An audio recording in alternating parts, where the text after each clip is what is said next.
hoy.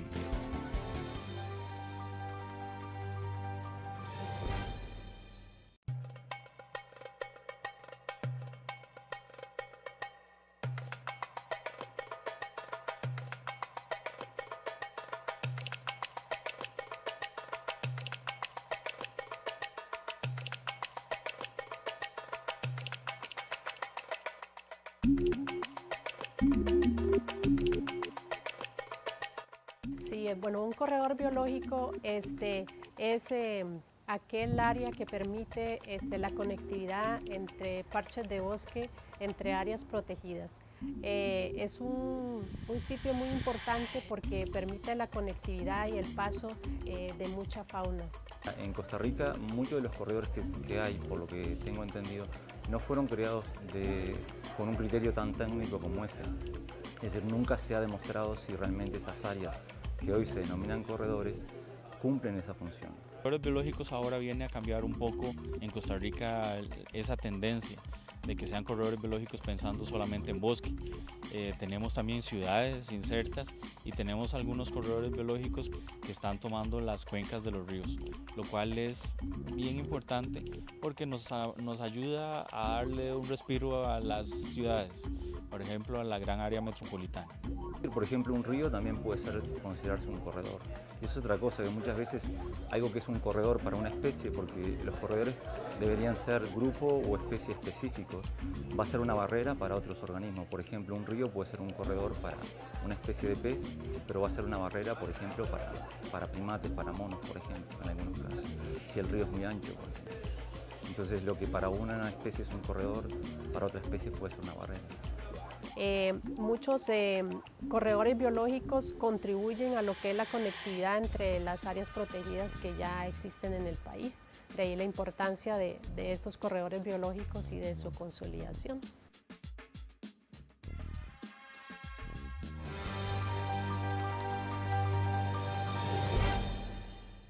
Hola, ¿qué tal? Bienvenidos a una edición más de Una Mirada, el programa de la Universidad Nacional y el CINAR S.A.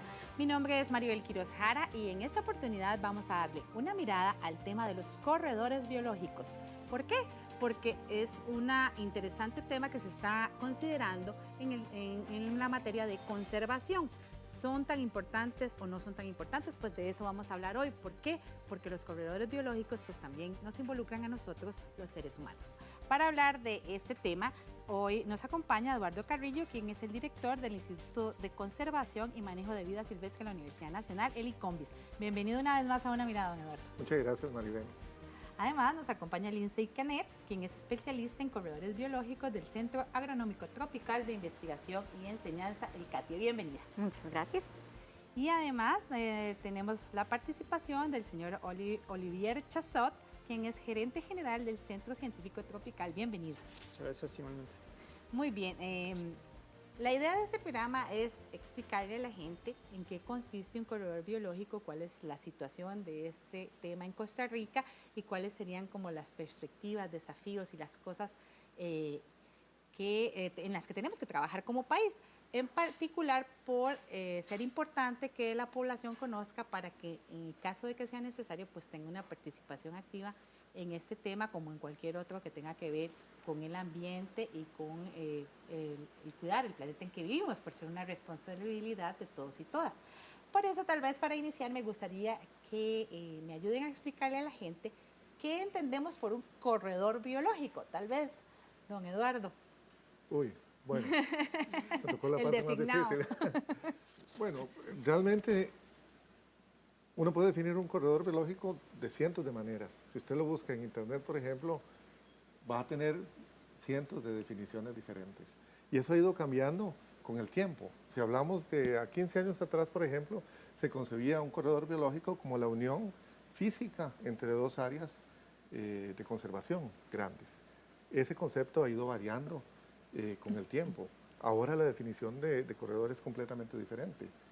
Por ejemplo, hablando con el doctor Daniel Jansen en Guanacaste, él decía que los corredores biológicos no existen. Que lo que nosotros deberemos tener es un área inmensa, unir dos áreas grandes, pero hacerla un área más grande nada más, donde se den los procesos ecológicos que normalmente se dieron anteriormente. O sea, en la conservación inicial estamos hablando de un área aquí y un área y un puentecito que los une. Sí. Eso es la original. Se hablaba inicialmente de conexión física. Después se habla de conectividad, que ya no implica una conexión física. ¿Y cuál es la diferencia? Exactamente esa. La conexión física no garantiza que haya intercambio de animales y plantas entre un área y otra. Inicialmente todos pensamos en un corredor entre una conexión física. Y le cuento una anécdota que vivimos hace unos 20 años en Guatemala, que se creaba un corredor biológico, una unión física. Se trata de proteger un bosque entre dos áreas para proteger migraciones de quetzal. Y resulta que los quetzales estaban usando otra ruta utilizando cafetales.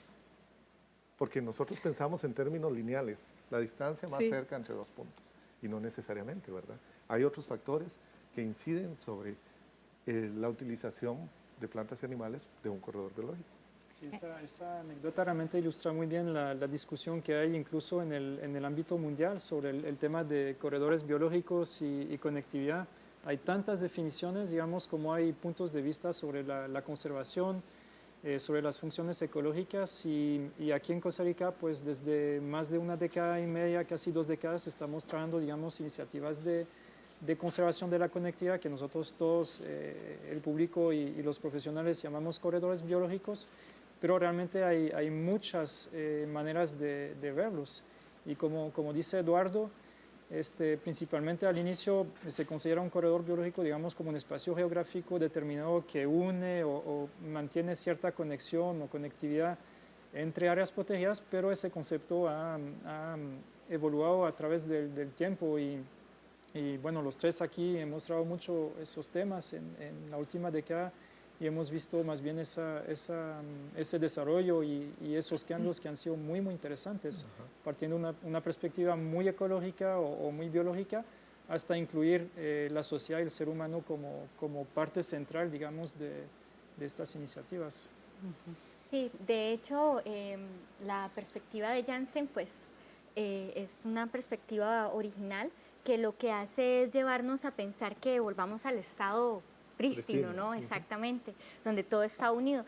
Sin embargo, pues eso es una utopía, porque de hecho los paisajes mesoamericanos se caracterizan por ser mosaicos con diversos tipos de uso del suelo, entonces no podemos pretender excluir a la gente de estos paisajes y tampoco deberíamos de hacerlo, puesto que el hombre debe ser también, el hombre y la mujer deben de ser parte de estas soluciones y construir paisajes que sean más amigables con el ambiente y es ahí donde está inserto el nuevo concepto de conectividad funcional y lo que decía don Eduardo, de volver a procurar que los procesos ecológicos se den a través del paisaje. Mire, me agrada mucho lo que dice Lindsay, porque nosotros tradicionalmente los seres humanos nos consideramos fuera de la naturaleza. Exacto, consideramos que tenemos que estar fuera para que se preserve, a lo más lejos posible y ojalá sin tocar. Y que no somos parte. En realidad nosotros somos parte de la naturaleza.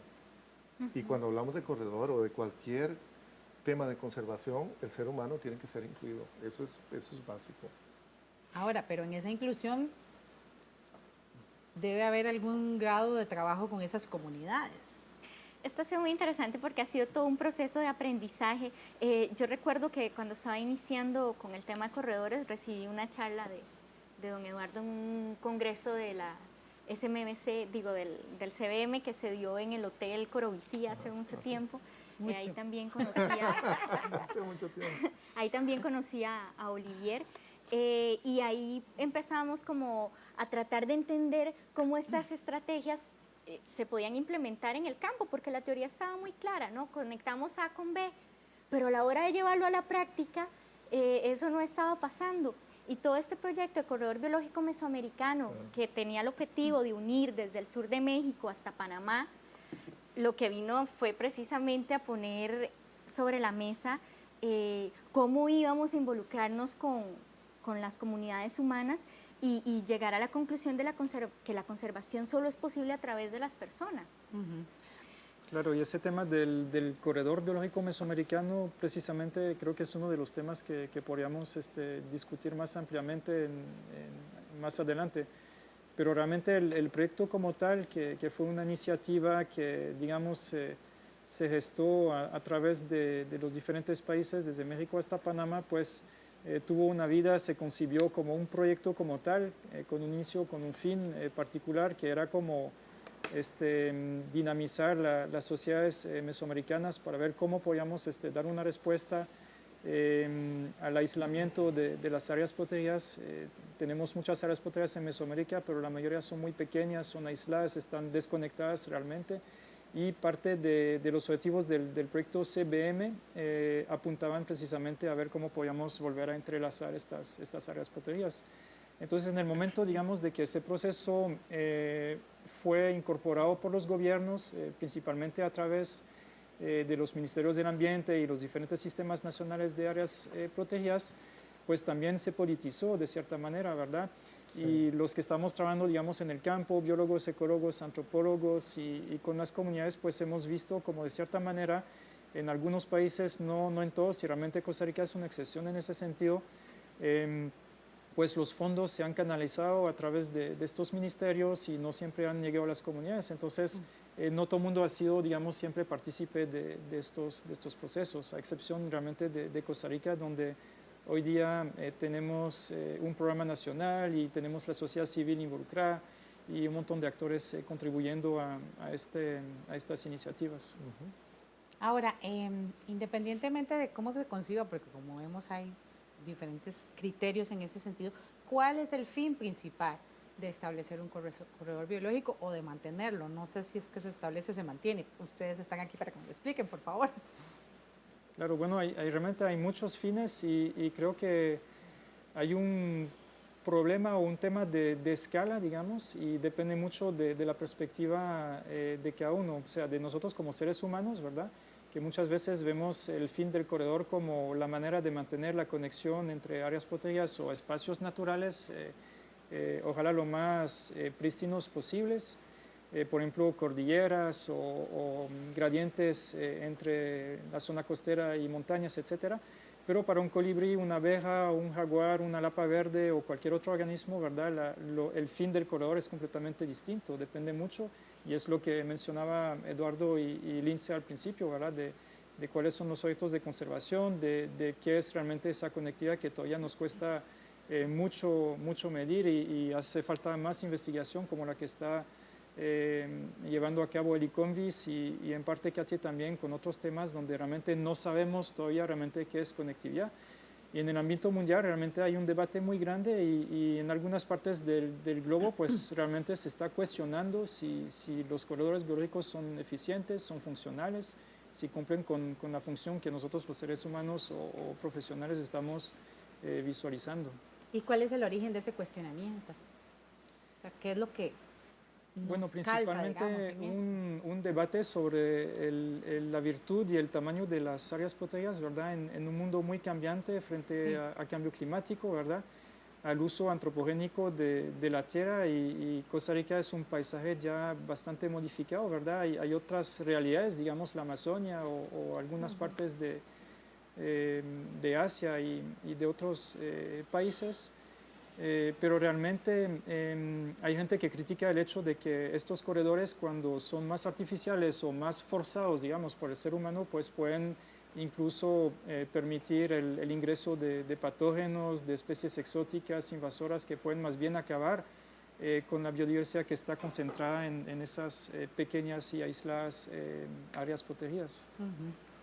Es un hecho, por ejemplo, que un país como Costa Rica hizo un esfuerzo enorme en la creación de áreas protegidas en los años 70 hacia acá.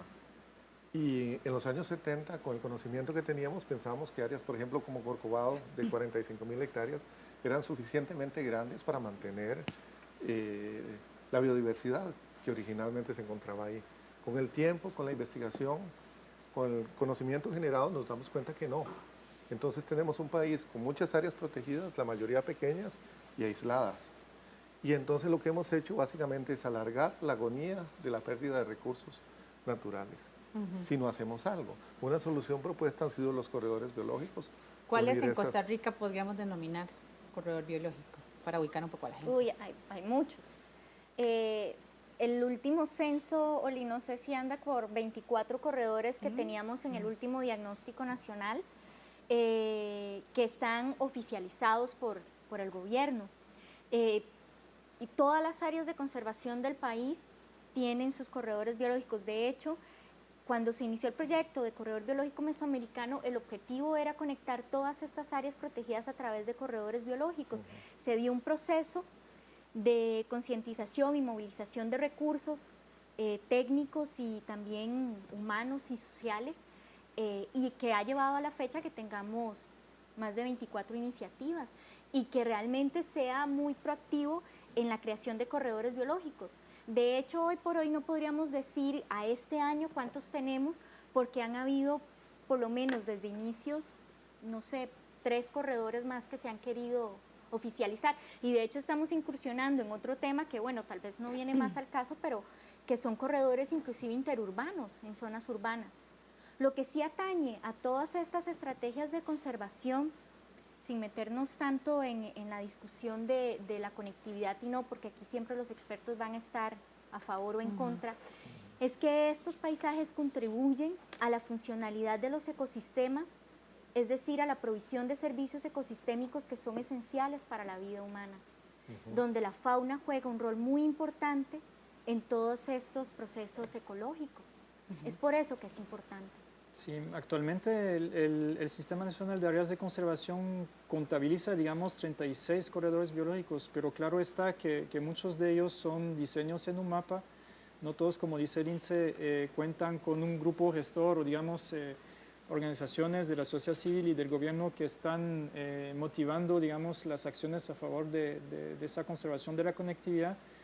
Pero sí, en realidad, y construyendo sobre el comentario de Eduardo sobre la importancia de esas áreas protegidas en los años 70, ¿verdad? Y con el avance de las actividades humanas en el paisaje, pues los corredores realmente son una posibilidad, digamos, de ampliar la función y la razón de ser de las áreas protegidas en los territorios donde el ser humano tiene mucho más impacto, presencia y necesita realmente de los recursos naturales para sobrevivir y donde está disfrutando de estos servicios ecosistémicos. Sí, definitivamente un tema para conversar largo y tendido.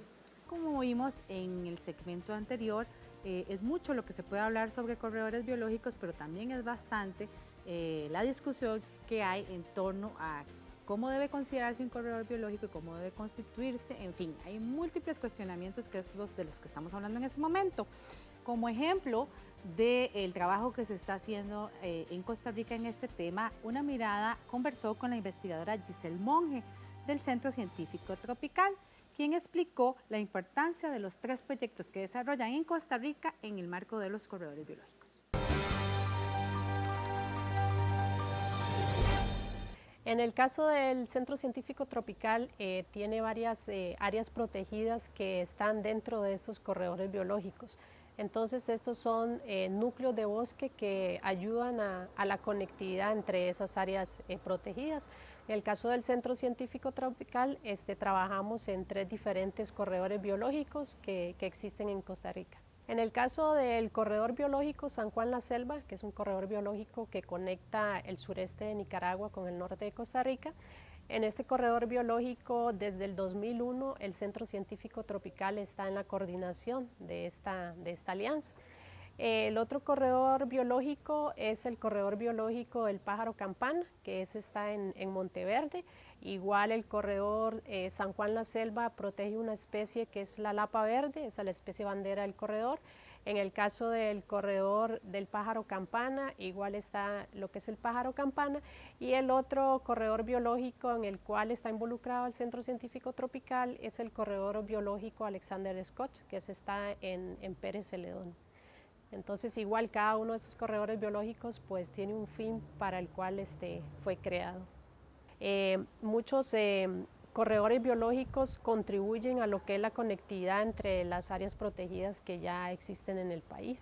De ahí la importancia de estos corredores biológicos y de su consolidación. En esta participación de Giselle Monge, ella enfatizó en varias oportunidades sobre el tema de la conectividad. Y Y ustedes también mencionaron en el primer segmento que era uno de estos tantos temas en los que todavía se discute acerca de la importancia o no que pueda tener para un corredor biológico. Tal vez sí entramos un poquito en detalle en este tema. Claro. Por ejemplo, en Costa Rica, si sumamos la superficie de todas las áreas protegidas, sumamos algo como el 28-29% de nuestro territorio. Y cuando el gobierno hizo sus análisis de vacíos de conservación, pues se dio cuenta de que realmente tenemos vacíos en la conservación de los ecosistemas. Muchos de esos ecosistemas son muy importantes, pero están fuera de las áreas protegidas. Entonces, precisamente esta estrategia nacional de conectividad o de corredores biológicos es una manera de responder a esos vacíos de conservación porque permite tanto al gobierno como a la sociedad civil y a los grupos organizados tratar de gestionar esa conectividad fuera de las áreas protegidas. Entonces, la conectividad dependerá de cada organismo, de las especies o grupos de especies, pero de manera como muy intuitiva y muy natural, por lo menos en este país, pues vemos esos espacios de corredores biológicos como la funcionalidad de los ecosistemas y de cómo están conectados naturalmente. Principalmente bosques, pero también manglares, lagunas, humedales, zonas marino-costeras que son muy importantes y muchas veces se están descuidando. Eduardo. Totalmente de acuerdo. Ahora, eso es desde un punto de vista biológico, que es importante, ¿verdad? La conectividad. Si usted me pregunta, hace 20, 25 años, yo pensaba que lo importante era que hubiese esa conectividad para permitir intercambio de animales y plantas. Pero de pronto, con el tiempo, nos se va dando cuenta que el problema de conservación no es un problema de plantas y animales. Sí. El problema es un problema humano. Entonces, nosotros podemos decir, vamos a crear un corredor, tenemos el bosque que lo conecta físicamente, y un claro ejemplo podría decir que es el corredor entre Corcovado y Piedras Blancas, donde queda suficiente bosque, pero prácticamente defaunado. Entonces, podemos hablar de conectividad, podemos pensar que puede haber conectividad entre dos áreas, pero si no trabajamos con la gente, estamos mal. Sí, ahí el tema de la conectividad pues que da para mucho, o sea, definitivamente es fundamental para la sobrevivencia de las comunidades que habitan en áreas protegidas. O sea, el tema de la erosión genética es algo cierto, ¿no?, que se está dando en las áreas protegidas. Y la conectividad permite que estos organismos se dispersen por el paisaje y que puedan hacer un intercambio genético con otras poblaciones que están aisladas, ¿cierto? Cierto. Ahora, a mí me preocupa bastante cuando hablamos de corredores especies específicos. Sí. Me gusta usar especies estandarte, por ejemplo, la lapa verde en San Juan la Selva. Pero, por ejemplo, para un mono congo, un corredor simplemente puede ser una línea de árboles. Sí. Para eso le sirve. Pero si hablamos de otras especies, eso no sirve para nada. Un jaguar no necesita una conexión física para pasar de un área grande a otra. Puede pasar por potreros, puede pasar por pueblos. Ahorita hace 2 semanas en Coajiniquil, un jaguar salió del área de conservación Guanacaste, cruzó el pueblo de Coajiniquil, ahí estaban las huellas en medio del pueblo, y empezó a matar perros al otro lado. Fue la cantina, ¿no? Casi. Pero entonces ese concepto que a veces tenemos no es funcional. Exacto, las especies no se desplazan tal vez de la forma en que nosotros creemos. No, entonces, desde el punto de o como nosotros lo haríamos. Exacto.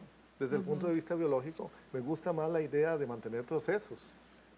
Sí. Y usar especies sí como estandartes, que es lo que le llama la atención a la gente, pero los procesos son importantes, los procesos ecológicos.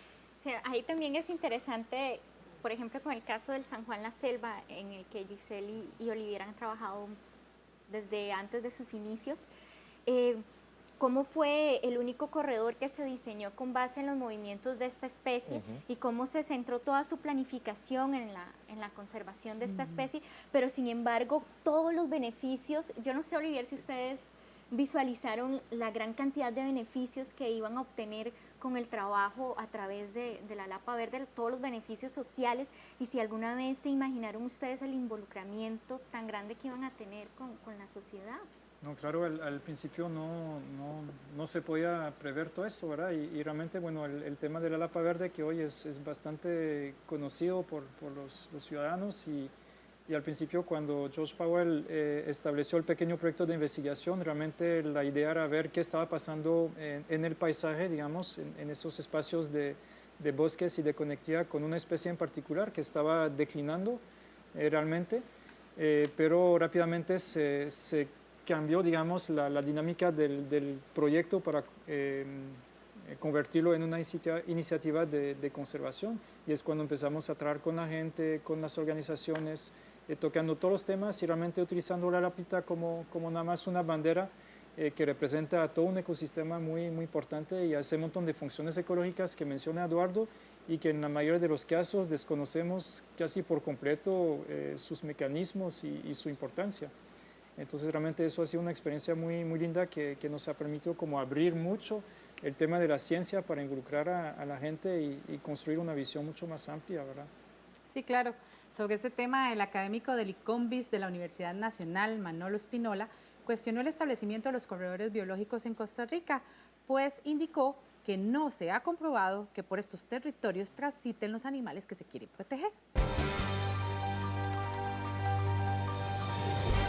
La definición técnica de un corredor biológico es un área, generalmente de estructura o de forma elongada que va a conectar dos áreas importantes, o sea, dos áreas que se pretenden conservar y que pretende que vaya a haber un flujo genético o de individuos entre esas dos áreas.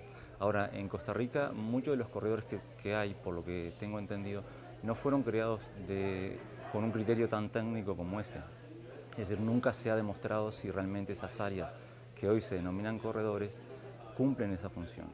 Ahora, creo que el interés, me parece, en la creación de algunos de estos corredores en Costa Rica ha sido más bien una función social, es decir, de comprometer a las comunidades que están entre esas áreas de que se comprometan en temas de conservación, que es un poco diferente a la definición técnica de corredor. Es decir, la demostración técnica de si los corredores están funcionando o no en Costa Rica, no creo que haya estudios que estén demostrando eso. Por ejemplo, yo tengo con mi colega Joel Sáenz, tenemos un proyecto que también participa Olivier Chazot del Centro Científico Tropical. Tenemos un proyecto en el Corredor Biológico San Juan La Selva. Ahora, este proyecto no tiene la intención de comprobar si el corredor está funcionando como tal, porque eso podría llevar muchos años y también otro tipo de estudios, es decir, de estudiar cómo los organismos se están moviendo dentro del corredor. Nosotros no podemos verificar esos movimientos como tal. Lo que nosotros tratamos de ver es si dentro de esta área que se considera un corredor biológico, todavía ciertos grupos faunísticos todavía están habitando en estas áreas. Es decir, si se mantiene cierta integridad biológica dentro de este corredor. Pero eso es muy difícil también de evaluar, ¿verdad? Es importante en este punto recapitular el tema de las poblaciones, porque en términos ambientales solemos generar información que va hacia la población general, ¿verdad? De crear conciencia, de procurar de que la gente cambie sus hábitos y demás. Pero me imagino que en un tema como este es fundamental el trabajo en específico con cada comunidad en un proyecto hecho a la medida, dado que cada comunidad tiene características pues muy diferentes y en su relación con las especies que le rodean, pues también hay una relación pues con ciertas características. Correcto, y eso es muy importante y estoy seguro que todos estamos concordando mucho con el doctor Espinola sobre su reflexión, sobre el valor de la conectividad y me atrevo a decir que deberíamos de hablar mejor de corredores de conservación en lugar de corredores biológicos realmente. Pero corredores biológicos es la idea con la cual este país se casó y que nos permitió avanzar mucho en el tema de conservación realmente y tiene muchas virtudes. Y realmente cada corredor o cada espacio pues tiene sus características como bien lo resaltas y creo que la bondad de estas iniciativas de conservación es el poder definir un objeto de conservación determinado, ¿verdad? En el caso donde traje más que todo fue la Lapa Verde, pero para algunas comunidades es una cuenca, para otros es un servicio ecosistémico bien definido, ¿verdad? Puede ser la polinización de abejas para algunos cultivos tradicionales, otras especies banderas que siempre son muy bien vistas y que permiten vehicular la idea de la conservación, como los felinos, como otras especies de aves. Juegan un papel muy importante y creo que esa es la bondad de todas estas iniciativas que nos han permitido avanzar en la agenda de conservación del país con la gente. Ahora, tal vez si nos cuenta un poquito más en detalle sobre esa experiencia que ustedes tuvieron con el tema de la Lapa.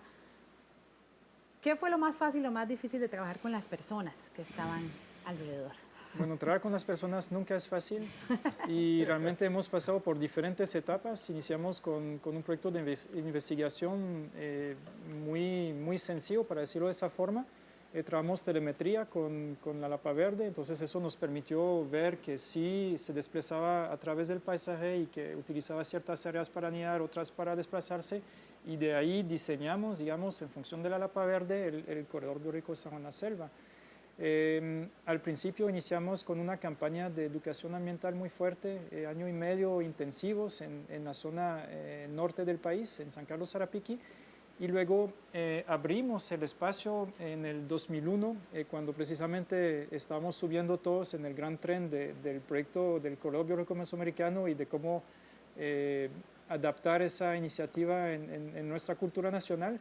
Y fue cuando empezamos a trabajar con realmente una alianza de diferentes organizaciones, que hoy día son 23 las que nos acompañan, organizaciones no gubernamentales, asociaciones campesinas, el Ministerio del Ambiente a través de su Sistema Nacional de Áreas de Conservación, municipalidades, personas que traen los temas de educación ambiental, otros ciencia, como el CATIE, como la OET, como un montón de organizaciones que están haciendo investigación.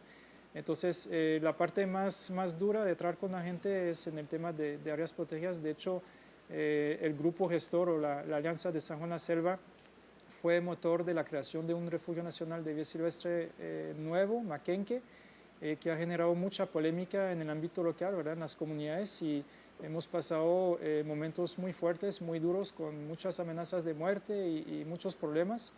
Y hoy día, volviendo sobre esa experiencia y capitalizando más bien sobre la fuerza de esta alianza, de su transparencia en el manejo de la información, etcétera, pues estamos llegando a un momento nuevamente muy propicio, donde nuevamente se está trabajando muy bien con las comunidades, a pesar de todas las dificultades que se pueden imaginar, ¿verdad?, en los temas económicos, sociales, que siempre son tan difíciles de responder.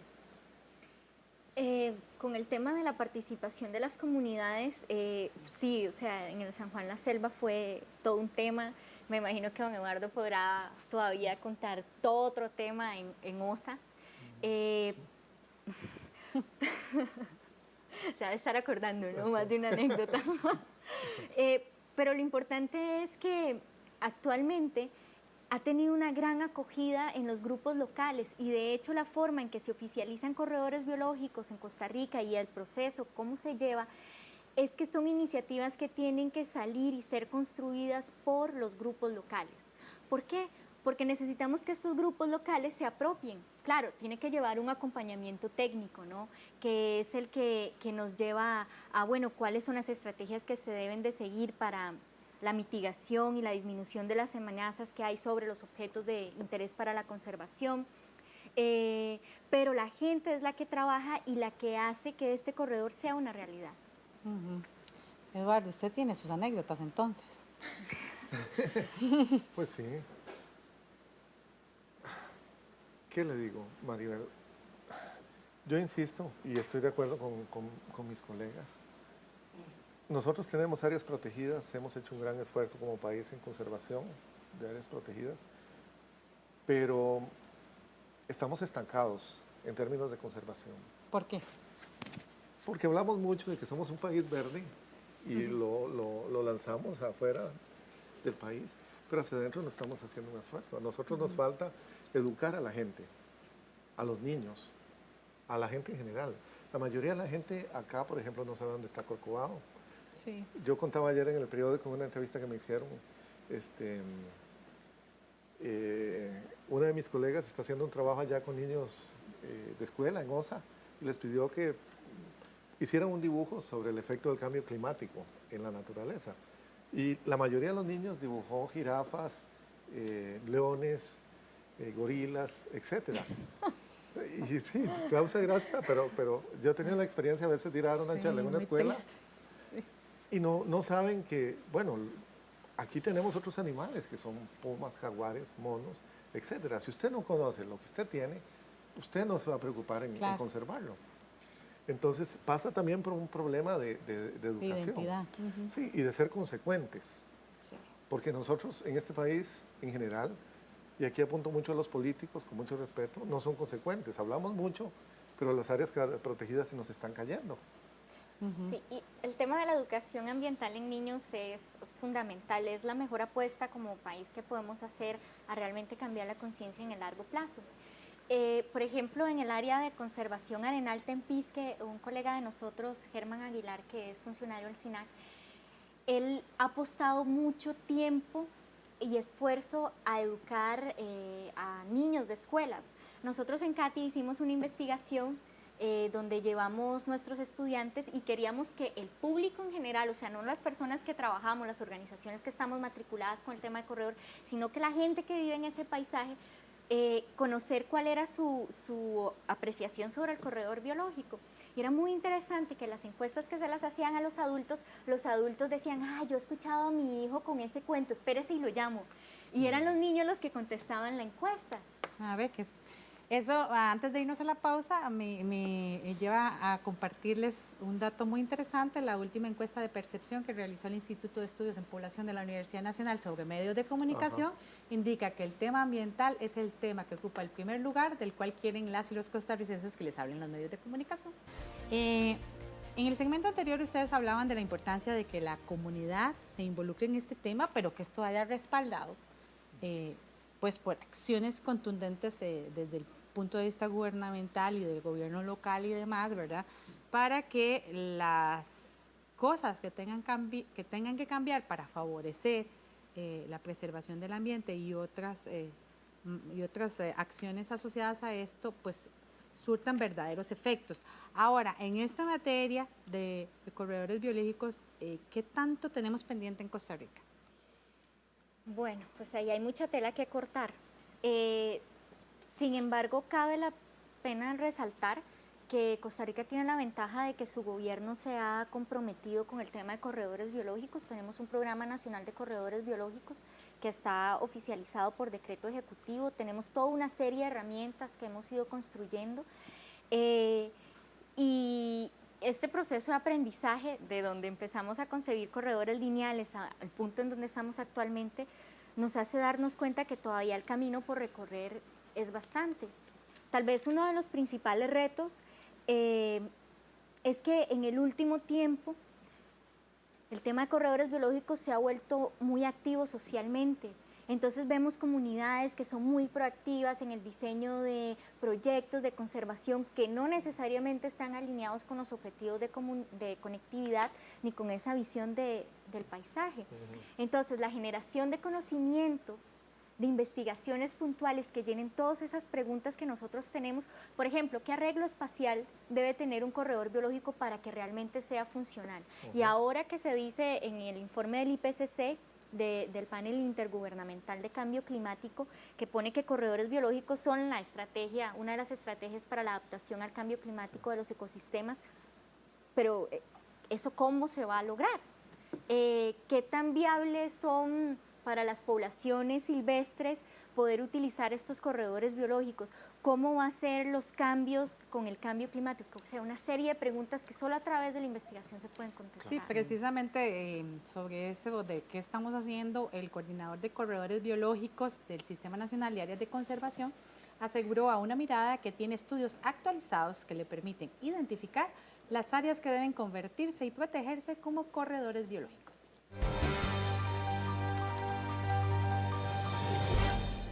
Y en Costa Rica pues tuvimos la suerte de ir evolucionando también de alguna manera y logramos contar con nueva información científica también de especies y de algunos ecosistemas importantes a nivel nacional.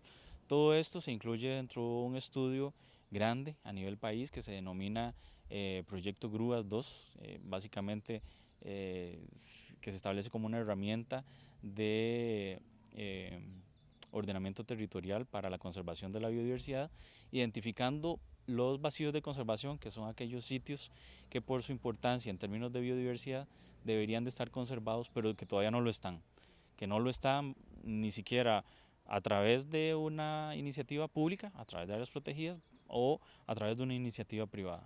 Entonces, ahí empezamos a desarrollar un buen trabajo también en términos de corredores biológicos. Identificamos que aproximadamente el 38% de los vacíos de conservación en los ecosistemas terrestres del país podrían estar en corredores biológicos o ya estaban dentro de algunas iniciativas de corredor biológico. Eso nos ayuda por un lado. Pero lo otro que hicimos dentro del proyecto Grúas 2 también fue establecer lo que se denominan rutas de conectividad. Estas rutas de conectividad se establecen a nivel también continental del país y lo que hacen es básicamente tomar 4 aspectos importantes: densidad de poblados, densidad de carreteras, red fluvial y por supuesto cobertura vegetal, identificar dónde tenemos bosque. Entonces con estas 4 variables identificamos por dónde podrían ser las rutas donde las especies o grupos de especies podrían pasar más fácilmente. Entonces podríamos decir que por ahí nos sale más barato, ¿verdad?, establecer corredores biológicos, porque tenemos unas condiciones adecuadas. Por supuesto, somos un país de carreteras, somos un país de cuencas y microcuencas, entonces nos encontramos poblados por muchos lugares, ¿no? Así que muchos de los poblados van a seguir estando dentro de los corredores biológicos, pero ahí es donde seguimos impulsando los procesos sociales. Entonces, ¿hay que crecer más en materia de corredores biológicos en Costa Rica o hay que trabajar más en educación y normativa y aplicación? Qué buena pregunta. Nosotros nos lo hemos preguntado cuando de pronto vemos que se va incrementando el número de corredores y uno dice, sí, creo que hay que traer todos esos aspectos a la vez, Maribel, eso es fundamental y ese ha sido la cruzada, digamos, de los que trabajamos en conservación en las últimas décadas. Yo veo a los corredores biológicos como la posibilidad o el terreno fértil, ¿verdad?, de agrupar a la sociedad civil apoyando a nuestro gobierno en las tantas acciones de conservación que requerimos. Si bien es cierto, como apuntaban los colegas anteriormente, que ya no tenemos espacios, digamos, para más áreas protegidas y todavía estamos tratando de pagar las que le debemos a los propietarios de las actuales, pues ahora tenemos una sociedad civil fortalecida, empoderada, que tiene las herramientas y los instrumentos para actuar, para ejercer influencia también en el ámbito político local, ¿verdad?, en los municipios, pero también en el ámbito nacional. Hemos visto casos, por ejemplo, en el caso de San Juan la Selva, el valor, digamos, de la Lapa Verde y de cómo la gente se ha podido empoderar de este tema para luchar en contra de la mina de oro a cielo abierto de Cruzitas, por ejemplo. Y no es que fue una iniciativa propia del corredor biológico San Juan la Selva, pero si no hubiera sido por esa gestión de 15 o casi 20 años, no creo que hubiera sucedido de esta forma. Y podemos buscar muchos ejemplos. Si veo muchos corredores biológicos pequeños, recientes, en los cuales realmente la gente está fuerte, se siente fuerte y está cumpliendo con una misión de todos nosotros, ciudadanos de este país, en hacer las cosas de tal manera que cambien, porque no podemos esperar todas las respuestas únicamente del gobierno central. Obviamente no hay suficiente capacidad, muchas veces no hay suficiente visión de largo plazo, pero la sociedad civil sí está organizada, sí está dispuesta en trabajar con el gobierno para un mundo mejor, ¿no? Eduardo. Pues yo estoy totalmente de acuerdo con eso también. A mí me preocupa un poco la parte biológica también. Yo creo que nosotros tenemos que desarrollar metodologías para medir la funcionabilidad de los corredores, por ejemplo, algo que sea bueno, bonito y barato, ¿sí? Que nos diga de verdad que están funcionando, porque nosotros podemos usar sistemas de información geográfica, usar todo lo que nosotros pensamos que es un corredor, pero tal vez a los animales y a las plantas no les gusta, ¿verdad? No les interesa eso. Entonces necesitamos desarrollar algo para medir esa funcionabilidad. y monitorear qué está pasando en nuestras áreas protegidas y fuera de las áreas protegidas. A mí me encantaría ver en todas las áreas protegidas de este país programas de monitoreo, por ejemplo, usando especies indicadoras. Claro. Ahí podríamos saber si las medidas de manejo que estamos utilizando están respondiendo a una conservación real de la biodiversidad. En este momento casi todo es intuitivo. Sí, hay que conocerse más. Sí, no basta proteger un área, no basta decir, este área tiene bosque, es un corredor y listo.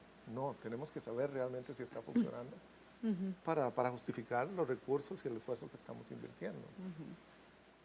Sí, de hecho, por esa línea, en el CATIE, junto con, por ejemplo, el CCT, propiamente lo que fue el Corredor Biológico San Juan La Selva, trabajó de forma muy activa con nosotros en la generación de una herramienta para medir qué tanto como corredores biológicos nos estábamos acercando al objetivo.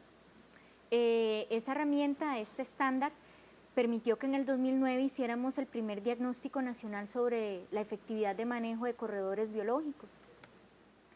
El estándar está diseñado para medir la gestión de un corredor en un proceso, ¿no? No es lo mismo evaluar un corredor biológico como el San Juan La Selva, que es uno de los primeros corredores en establecerse, a corredores biológicos que recién se están estableciendo. Entonces el estándar está dividido en fases, una fase 1, una fase 2 y una fase 3. Nosotros, de los 24 corredores que nosotros evaluamos, encontramos que 21 corredores estaban aún en fase 1, es decir, que estaban construyendo su plataforma de corredor biológico. Estos 21 corredores biológicos, de hecho, habían hecho menos esfuerzo en la parte ecológica, pero se habían movilizado significativamente en la parte social, que viene un poco como a la discusión que habíamos tenido originalmente. Y solamente un corredor biológico alcanzó la fase 3, que fue el Corredor Biológico San Juan La Selva, en donde se supone que ya alcanza su objetivo de conectividad, que de hecho creo que es uno de los estudios que se demostró sobre la Lapa, ¿no? Que se había una recuperación. Ahora, entonces, tal vez muy breve, porque ya se nos acaba el tiempo, ¿cuál sería su principal recomendación sobre este tema de los corredores biológicos? ¿Hacia dónde tenemos que ir como país? Claro, ese es, bueno, ojalá seamos los 3 ministros del ambiente muy pronto para aportar más soluciones, pero no, lo que estoy viendo, ¿verdad?, es la posibilidad de utilizar la plataforma nacional ya consolidada, ¿verdad?, con sus programas de pago por servicios ambientales, su sociedad civil involucrada, para ver cómo podemos prepararnos ante los impactos del cambio climático.